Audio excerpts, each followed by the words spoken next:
Bonjour, nous allons faire une petite édification, un petit enseignement qui a pour thème sauver par les œuvres ou par la foi. D'emblée, j'aimerais vous dire que Jean 3,16, que Dieu a tant aimé le monde qu'il a donné son Fils unique afin que quiconque croit en lui ne périsse point, mais qu'il ait la vie éternelle. Alors, quiconque croit en lui, quiconque croit en lui. Donc, celui qui croit en Jésus-Christ, eh bien, il ne passe plus sous le jugement de Dieu, la colère de Dieu à venir. Quiconque croit en lui ne périsse pas, mais qu'il ait la vie éternelle. Amen. Vous avez aussi, première épître de Jean, première épître de Jean, au chapitre 5, verset 13. Je vous écris ces choses afin que vous sachiez que vous avez la vie éternelle, vous qui croyez au nom du Fils de Dieu. Amen. Vous qui croyez au nom du Fils de Dieu. Alors, faut-il faire des œuvres pour avoir la vie éternelle? Selon ces deux versets bibliques, nous n'avons besoin que d'avoir la foi en Christ, de croire en Jésus-Christ pour être sauvés, les amis. Mais c'est vrai que Satan, qui est notre adversaire et l'ennemi de Dieu, veut nous faire croire, il veut nous faire tromper des hommes, nous faire croire que pour être sauvés, qu'il faille faire des œuvres, qu'il faille vraiment mettre la parole de Dieu en application.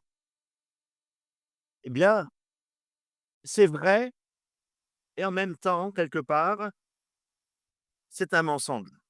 Le diable est toujours là pour apporter, on dit la parole de Dieu, des demi-vérités. Nous le voyons dans la Genèse. C'est pourquoi il est très important de comprendre, grâce aux Écritures, que le salut vient uniquement de la foi, sans les œuvres. Le fait de mettre sur le compte que la foi vient en faisant des œuvres, en apportant des œuvres, c'est quelque part même, comment dire? C'est éveiller l'orgueil en nous. Je mérite le royaume de Dieu parce que je suis meilleur chrétien que celui-ci, ou celui-là. Donc, quelque part, le Seigneur m'aime plus. Je suis un privilégié dans le royaume de Dieu. Voyez-vous? Eh bien, c'est une façon de penser qui n'est pas en phase avec l'Écriture. Nous allons dans Romains, chapitre 3, verset 28.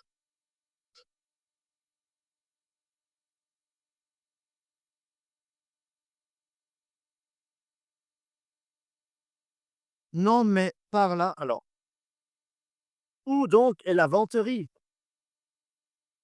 A été exclue. Elle a été exclue par quelle loi? Celle des œuvres? Non, mais par la loi de la foi. Car nous concluons que l'homme est justifié par la foi sans les œuvres de la loi. Voyez-vous?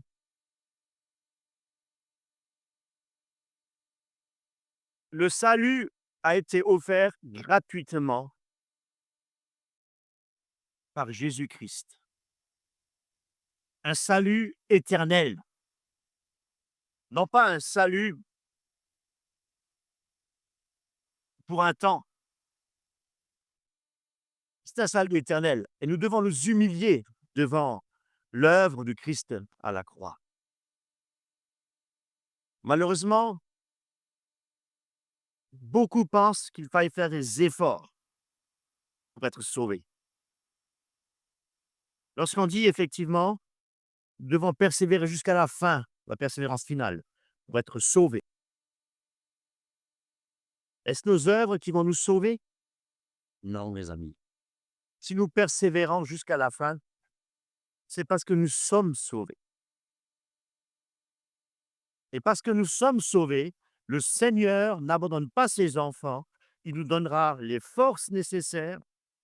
Et même si il nous arrive de broncher, de tomber, le Seigneur nous relève. Parce que nous ne marchons pas par nos propres forces, mais parce que nous marchons par la grâce de Dieu. C'est la grâce de Dieu, mes amis, qui nous accompagne. Et c'est cette grâce qui nous donne la force de marcher à contre-courant de ce monde, mes amis. On va voir de plus près. Pour revenir à Romains 3, 28, par la foi, la loi de la foi, car nous concluons que l'homme est justifié par la foi sans les œuvres de la loi. Mettons en parallèle Jacques, mettons en parallèle Jacques, chapitre 2, verset 24. Vous voyez qu'un homme est justifié par les œuvres et non par la foi seulement. Est-ce que Jacques est en train de dire que l'homme, il est sauvé par les œuvres et non pas par la foi seulement? C'est parce que l'Écriture nous enseigne. Je vais le relire. Vous voyez qu'un homme est justifié par les œuvres et non par la foi seulement. On parle ici d'être justifié. Mes amis, qui c'est qui nous a justifiés? Dieu nous a justifiés. Il nous a justifiés parce qu'il a pris nos péchés, notre condamnation sur la croix. Il s'est fait pécher pour nous. Et Éphésiens nous dit que c'est par grâce que vous êtes sauvés. Ce n'est pas par les œuvres, mais par la foi. Parce que les œuvres ne nous sauvent pas, mes amis, les œuvres nous condamnent. Les œuvres de la loi nous condamnent, mes amis. Voyez-vous? Et ce n'est pas grâce aux œuvres que nous sommes sauvés, pour que justement, il nous enseigne, Paul, pour que personne ne se vante. Donc, il n'y a pas de contradiction entre ce que l'apôtre Paul apporte et ce que Jacques nous apporte. Jacques ne dit pas, écoutez bien, il ne dit pas qu'on n'est pas sauvé par la foi. Jacques ne le dit pas. Il dit juste que la foi sans les œuvres ne sert à rien. La foi, elle doit être visible, mes amis. La foi doit être prouvée par les actions, par les œuvres que nous faisons, les œuvres que Dieu a préparées d'avance par sa pure grâce, pour que nous puissions les accomplir. Non pas des œuvres par nos propres forces, mais par la puissance du Saint-Esprit, par l'œuvre de Christ qui habite en nous, par l'Esprit qui habite en nous. Quand Paul parle des œuvres, mes amis, il parle des règles de la loi. Mais Jacques, lui, donne des exemples d'Abraham, de Rahab, qui ont agi par la foi. Abraham était prêt à offrir son propre fils, même si ça allait à l'encontre de la loi. Voyez-vous? Rahab a caché quoi? Des espions dans sa maison. Et ce n'était pas des actions de la loi, mais c'était des actions de la foi. Ils ont agi en faisant confiance à Dieu. C'est par la foi. C'est pourquoi on lit dans Hébreux 11 que c'est par la foi que Abraham a offert Isaac, son fils, et que Rahab a été sauvée. C'est par leur action, par la foi. Leur action était des preuves de leur foi.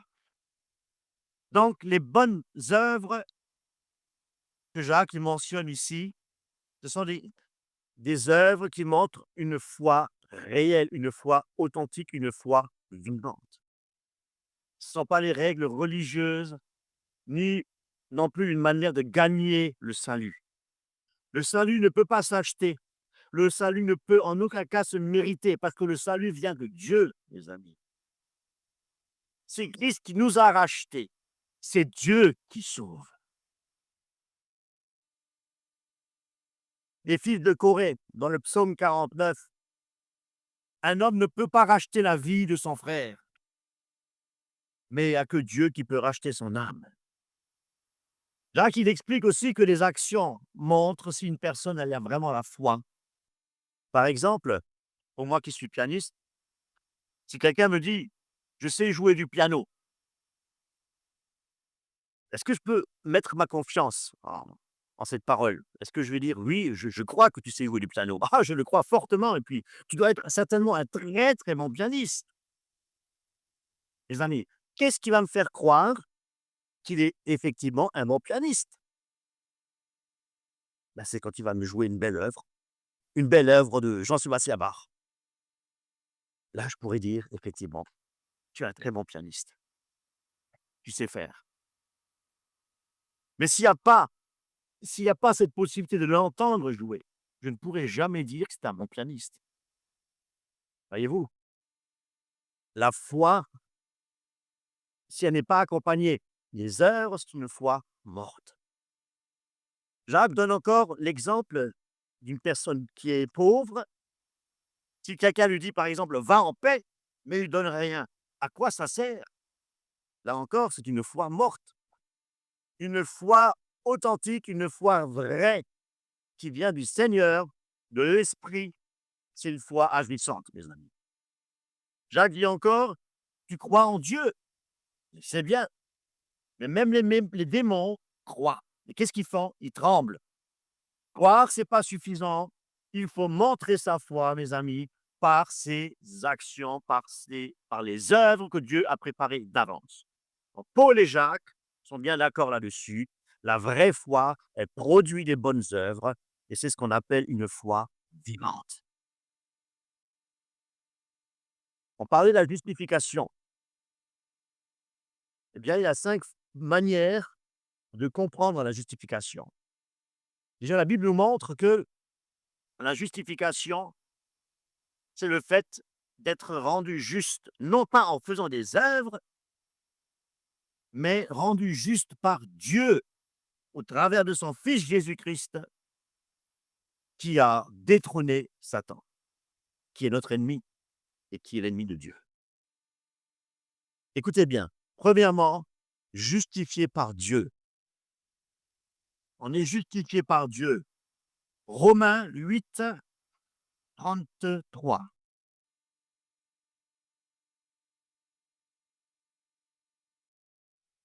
Qui intentera accusation contre les élus de Dieu? C'est Dieu qui justifie. Amen. Romains 3, 24. Nous sommes justifiés par grâce. Étant justifiés gratuitement par sa grâce, par la rédemption qui est dans le Christ Jésus. Amen. Nous sommes justifiés aussi par le sang de Jésus-Christ. Romains 5, 9. Christ est mort pour nous, beaucoup plus donc, ayant été maintenant justifiés par son sang, serons-nous sauvés de la colère par lui. Nous serons sauvés de la colère à venir, le jugement. C'est pourquoi nous ne passons pas par le jugement. Un chrétien né de nouveau ne passe pas par le jugement, parce que nous sommes justifiés et sauvés, justifiés par le sang de Jésus, le sang de l'agneau qui nous justifie. Amen. Romains 3, 28.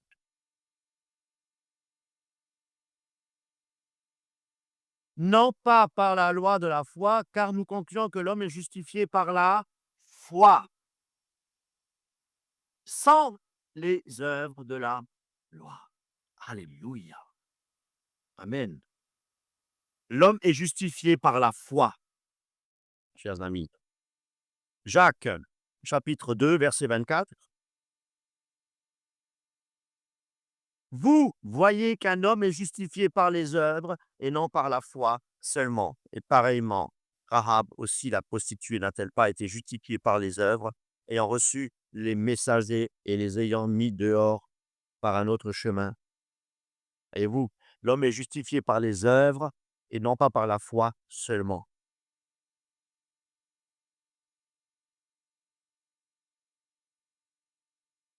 Ces 5 points, mes amis, ne se contredisent en aucun point.